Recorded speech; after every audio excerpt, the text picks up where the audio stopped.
विद्यार्थी मित्रांनो, मी प्राध्यापक अनिल गोसावी, विषय अर्थशास्त्र. कोविड-19मुळे प्राप्त परिस्थितीत आपण सर्वजण ऑनलाईन शिक्षण प्रणालीच्या माध्यमातून शिक्षण घेत आहोत. तसेच आता सुरू असलेल्या परीक्षाही ऑनलाईन पद्धतीने बहुपर्यायी प्रश्न उत्तरं असतील. त्या उद्देशाने बहुपर्यायी प्रश्नांची आपली तयारी व्हावी या उद्देशाने हा व्हिडिओ मी द्वितीय वर्ष कला वर्गासाठी तयार केलेला आहे. विद्यार्थी मित्रांनो, सदर व्हिडिओ हा क.ब.चौ उत्तर महाराष्ट्र विद्यापीठ जळगाव अभ्यासक्रमाशी संबंधित आहे. व्हिडिओ आवडल्यास सबस्क्राईब करा व बेल आयकॉन दाबून पुढील व्हिडिओस चालना द्या. थेट रोख रक्कम हस्तांतरित योजना डायरेक्ट बेनिफिट ट्रान्सफर सिस्टम ही योजना सरकारने 1 जानेवारी 2013 रोजी सुरू केली आहे. या योजनेचा मुख्य उद्देश लाभार्थ्यांना मिळणाऱ्या लाभाची रक्कम थेट लाभार्थ्यांच्या बँक खात्यात जमा व्हावी. या योजनेसाठी आवश्यक बाबी: लाभार्थ्याचं आधार कार्ड असावे, बँकेत बचत खाते असावे, बचत खाते KYC केलेले असावे, आधार कार्ड लिंक असावे, देशात इंटरनेट बँकिंग प्रणाली प्रभावी असावी, योजनेची तपासणी आणि ऑडिट व्हावे. या योजनेचे फायदे: लाभार्थ्यांना प्रत्यक्ष होतात, विना विलंब रक्कम हस्तांतरण होते, फसवणूक होत नाही, काळा पैशाला आळा बसतो, निराधारांना आधार देणारी शेतकऱ्यांना अधिक फायदेशीर, बँकिंग सुविधा व्यवहारात वाढ इत्यादी फायदे या योजनेचे आहेत. या योजनेच्या काही मर्यादाही आहेत, जसे आधार कार्ड लिंक करणे, बँक खाते उघडणे, KYC करणे. या अशिक्षित लोकांना ही बाब अडचणीची जाते. 8 एप्रिल 2015 रोजी micro units development and रिफायनान्स agency अर्थात मुद्रा बँक ही योजना सरकारने सुरू केली. या योजनेअंतर्गत शिशु कर्ज, किशोर कर्ज, तरुण कर्ज अशी 3 प्रकारची कर्ज दिली जातात. शिशु कर्ज 50,000 रुपयापर्यंत मिळते. किशोर कर्ज 50,000 रुपये ते 5 लाख रुपयापर्यंत दिले जाते. तरुण श्रेणीतील कर्ज 5 लाख रुपये ते 10 लाख रुपयापर्यंत दिले जाते. मुद्रा योजनेसाठी आवश्यक बाबी: कोणत्याही प्रकारचा जामीन लागत नाही, मॉर्गेज ठेवावे लागत नाही, स्वतःचं भाग भांडवल टाकायची गरज नसते, राष्ट्रीयकृत बँकेतच या योजनेचा लाभ मिळतो, वय वर्ष 18 पूर्ण असावी, अर्जदार कोणत्याही बँकेचा थकबाकीदार नसावा. प्रधानमंत्री जनधन योजना 28 ऑगस्ट 2014 रोजी सुरू करण्यात आली. योजनेचं ब्रीदवाक्य मेरा खाता भाग्य विधाता. जनधन योजना national payment corporation in India NPCI द्वारे राबविण्यात येत आहे. प्रधानमंत्री जनधन योजनेची नोंद गिनीज बुक ऑफ वर्ल्ड रेकॉर्डमध्ये करण्यात आली आहे, कारण 7 दिवसातच 1,80,96,000 खाती ही उघडण्यात आली होती. या योजनेची वैशिष्ट्य म्हणजे झिरो बॅलन्स खाते उघडता येते. खातेदाराला रुपे हे कार्ड दिले जाते. देशातील कोणत्याही 10 वर्षावरील मुलं किंवा मुलीला हे खाते उघडता येते. जनधन खाते उघडणाऱ्याला 30,000 रुपयाचा जीवन विमा मिळतो. खाते उघडल्यानंतर 6 महिन्यांनी 5,000 रुपये अधिकर्ष कर्ज म्हणून उपलब्ध होत असते. नोटबंदी म्हणजे चलनात असणाऱ्या ठराविक चलनी नोटा ठराविक कालावधीनंतर रद्द करणे होय. 8 नोव्हेंबर 2016 रोजी रात्री 8 वाजता मोदी सरकारने 500 व 1000 रुपयाच्या नोटा चलनातून बाद करण्याचा निर्णय घेतला.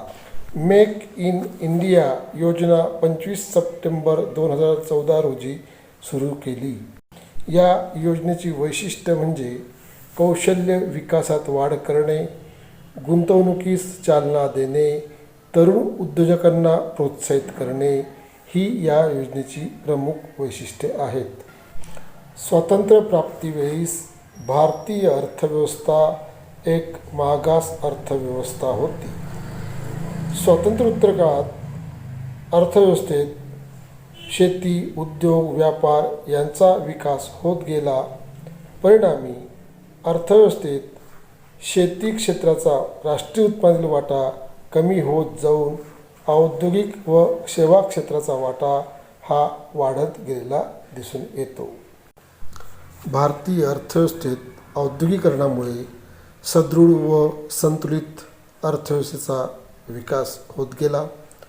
कृषी उत्पादनात वाढ झाली, रोजगार निर्मितीला चालना मिळाली, राहणीमान उंचावले, बचत व गुंतवणुकीत वाढ झाली, देशाचं संरक्षण, आयात पर्यायीकरण, अर्थव्यवस्थेचा संरचनात्मक विकास इत्यादी बाबी औद्योगिकरणामुळे शक्य झाल्या.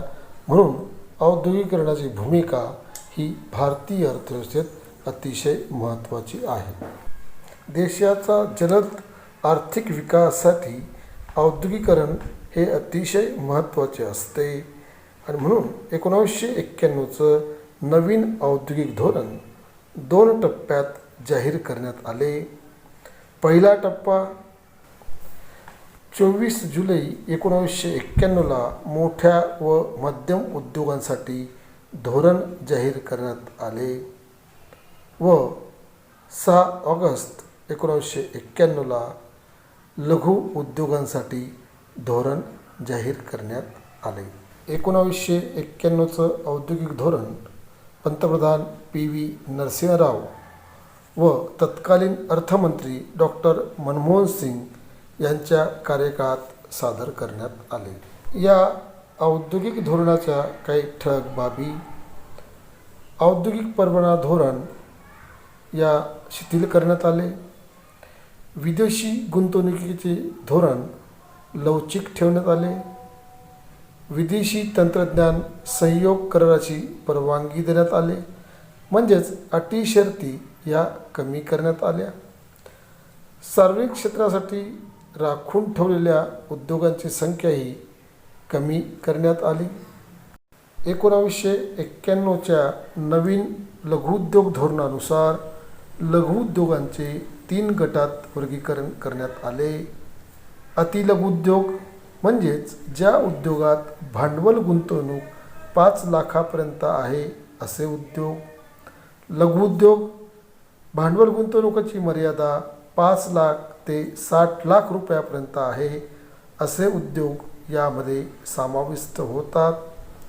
आणि सहाय्यक लघुउद्योग म्हणजे ज्या सहाय्यक लघुउद्योगात भांडवल गुंतवणूक 75 लाख रुपयापर्यंत आहे अशा उद्योगांना सहाय्यक लघुउद्योग म्हटले जाते.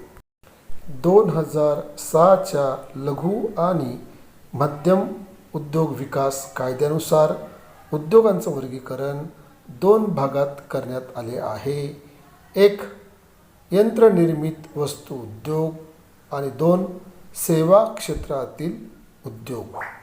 या दोघांचंही पुन्हा भांडवल गुंतवणुकीनुसार सूक्ष्म उद्योग, लघुउद्योग आणि मध्यम उद्योग असे वर्गीकरण करण्यात आले आहे. भारतासारख्या विकसनशील देशाला लघुउद्योग हे अतिशय महत्त्वाची भूमिका पार पाडतात. लघुउद्योग हे कमी भांडवलावर सुरू होतात. मोठ्या प्रमाणावर रोजगार निर्मिती होते. निर्यात वाढीस चालना मिळते. परकीय चलन प्राप्त होते. लघुउद्योगांमुळे राष्ट्रीय उत्पन्नाचे समान व न्याय्य वाटप होते. श्रमप्रधान तंत्रावर हे व्यवसाय चालतात. अल्प काळात उत्पादन होते. प्रादेशिक संतुलन साधण्यासाठी लघुउद्योग महत्त्वाची भूमिका पार पाडतात. असे एक ना अनेक दृष्टीने लघुउद्योग हे अतिशय महत्त्वाचे असतात. लघु उद्योगांसमोर अनेक समस्या निर्माण होतात. वित्तपुरवठ्याची समस्या, कच्च्या मालाची समस्या, ऊर्जेची समस्या, वस्तू विक्री करण्याची समस्या, औद्योगिक आजारपण, मोठ्या उद्योगांकडून शोषण, जुनाट उत्पादन तंत्र, जागतिकीकरणाचा विपरीत परिणाम अशा अनेक समस्या ह्या निर्माण होत असतात. सार्वजनिक क्षेत्र म्हणजे ज्या उद्योगांची मालकी, व्यवस्थापन व नियंत्रण सरकारकडे असते अशा उद्योगांना सार्वजनिक क्षेत्रातील उद्योग असे म्हणतात. औद्योगिक कलह, भांडण, तंटे म्हणजेच मालकाकडून कामगारांच्या मागण्या मान्य न झाल्यास निर्माण होणाऱ्या तणावाला औद्योगिक कलह, औद्योगिक वाद, औद्योगिक तंटे किंवा कामगार मालक संघर्ष असे म्हणतात. स्वातंत्र्योत्तर काळात सर्वप्रथम 1927 मध्ये औद्योगिक कलह कायदा करण्यात आला. त्यात सुधारणा करून 1957 मध्ये सुधारित औद्योगिक कलह कायदा करण्यात आला आहे. भारतीय श्रम मंत्रालयाने 1958 मध्ये कामगार संहिता तयार केली. जुलै 1967 मध्ये राष्ट्रीय मध्यस्थ प्रवर्तन बोर्डची स्थापना करण्यात आली. औद्योगिक कलह सोडवण्यासाठी हे उपयुक्त आहेत. सहकार म्हणजे आपल्या सभासदांचे हित संवर्धन करणारी संस्था होय. समान उद्दिष्ट साध्य करण्यासाठी समान गरजा असलेल्या लोकांनी एकत्र येऊन स्थापन केलेली संघटना म्हणजे सहकार होय, अशी सहकाराची व्याख्या केली जाते. भारतात 1904 मध्ये पहिला सहकार चळवळी संदर्भात कायदा करण्यात आला. या कायद्यात 1912 मध्ये सुधारणा करून पहिला सहकार कायदा 1912 अंमलात आणला. रॉबर्ट ओवेन हे जागतिक सहकार चळवळीचे जनक म्हणून गणले जातात. महाराष्ट्रात 1960 मध्ये सहकार कायदा करण्यात आला. भारतात पहिली सहकारी पतसंस्था 23 जानेवारी 1923 मध्ये विखे पाटील यांनी सुरू केली. प्रवरानगर येथे पहिला सहकारी साखर कारखाना 17 जून 1950 मध्ये विखे पाटील यांनी सुरू केला. महाराष्ट्रात पहिली सहकारी सूतगिरणी इचलकरंजी, कोल्हापूर येथे सुरू करण्यात आली. भारतात सहकाराचे जनक म्हणून विल्यम वेंडर आणि माधव गोविंद रानडे यांना ओळखले जाते. भारतात सहकारी बँकांची विभागणी 2 भागात विभागली आहे. एक नागरी सहकारी बँका आणि 2 ग्रामीण सहकारी बँका. ग्रामीण सहकारी बँकांचं वर्गीकरण 2 गटात केले जाते. अल्पकालीन कर्ज पुरवठा करणाऱ्या ग्रामीण सहकारी पतसंस्था आणि दीर्घकालीन कर्ज पुरवठा करणाऱ्या सहकारी पतसंस्था. अल्पकालीन कर्ज पुरवठा करणाऱ्या ग्रामीण सहकारी पतसंस्थांची रचना ही त्रिस्तरीय आहे. म्हणजेच पहिला स्तर ग्रामपातळीवरील प्राथमिक सहकारी पतसंस्था, ज्याला आपण विविध कार्यकारी सोसायट्या असंही म्हणतो, प्रत्येक गावात अशा प्रकारच्या सहकारी संस्था व सोसायट्या असतात. दुसरा स्तर हा जिल्हा पातळीवर असतो, त्याला जिल्हा मध्यवर्ती सहकारी बँक असे म्हणतात. उदाहरणार्थ धुळे जिल्ह्यात धुळे जिल्हा मध्यवर्ती सहकारी बँक म्हणून DDCC आपण ओळखतो. प्रत्येक राज्यात एक राज्य सहकारी बँक असते, तिलाच शिखर बँक असेही म्हणतात. या त्रिस्तरीय रचनेमध्ये प्रामुख्यानं जिल्हा मध्यवर्ती सहकारी बँक ही ग्रामीण सहकारी संस्थांना वित्तपुरवठा करत असते, त्यांचा हिशोब तपासते. त्याप्रमाणेच ग्रामीण सहकारी पतसंस्था व शिखर पतसंस्था किंवा राज्य शिखर बँक यांच्यातील दुवा म्हणून जिल्हा मध्यवर्ती सहकारी बँक कार्य करत असते आणि ग्रामीण भागातील शेतमजूर शेतकऱ्यांचा कर्जपुरवठ्याची समस्या ही प्राथमिक सहकारी संस्था किंवा विविध कार्यकारी सोसायटी ही भागवत असते. तसेच राज्यातील राज्य सहकारी बँक, तिला आपण शिखर बँक असं म्हणतो, या शिखर बँकेवर नाबार्डचे नियंत्रण असते. नाबार्ड ही राष्ट्रीय स्तरावरील सहकारी संस्था आहे. आर्थिक नियोजन म्हणजे अर्थव्यवस्थेत उपलब्ध साधनसामग्रीचा कार्यक्षम वापर करून काही ठराविक उद्दिष्ट ठराविक काळात साध्य करण्यासाठी केलेले प्रयत्न म्हणजे आर्थिक नियोजन होय. आर्थिक नियोजनाला सुरुवात पंडित जवाहरलाल नेहरू यांनी केली. 15 मार्च 1950 रोजी नियोजन आयोगाची स्थापना करण्यात आली. पहिली पंचवार्षिक योजना 1951-52 ते 55-56 या कालावधीसाठी होती.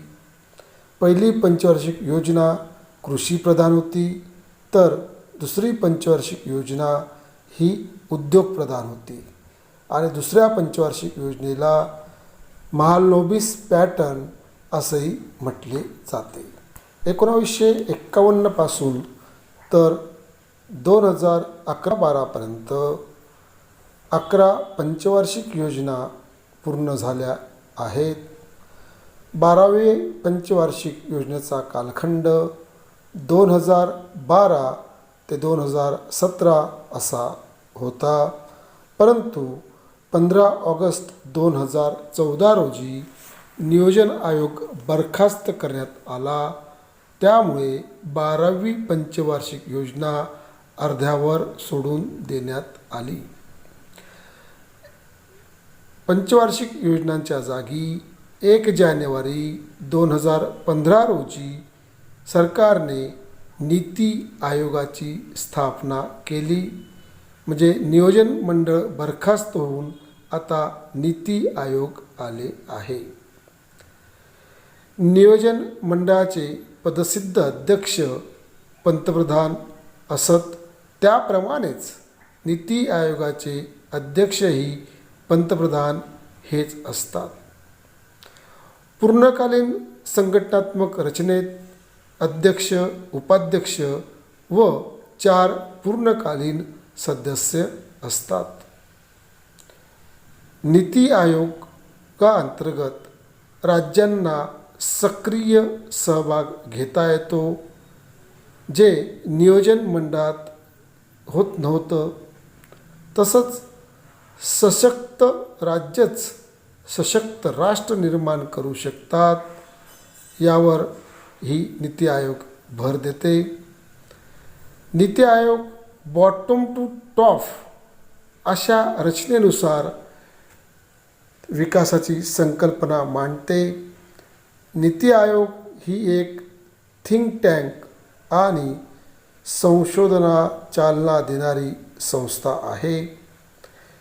नीती आयोगामुळे अर्थव्यवस्थेला वेगाने गती देता येईल अशी अपेक्षा आहे.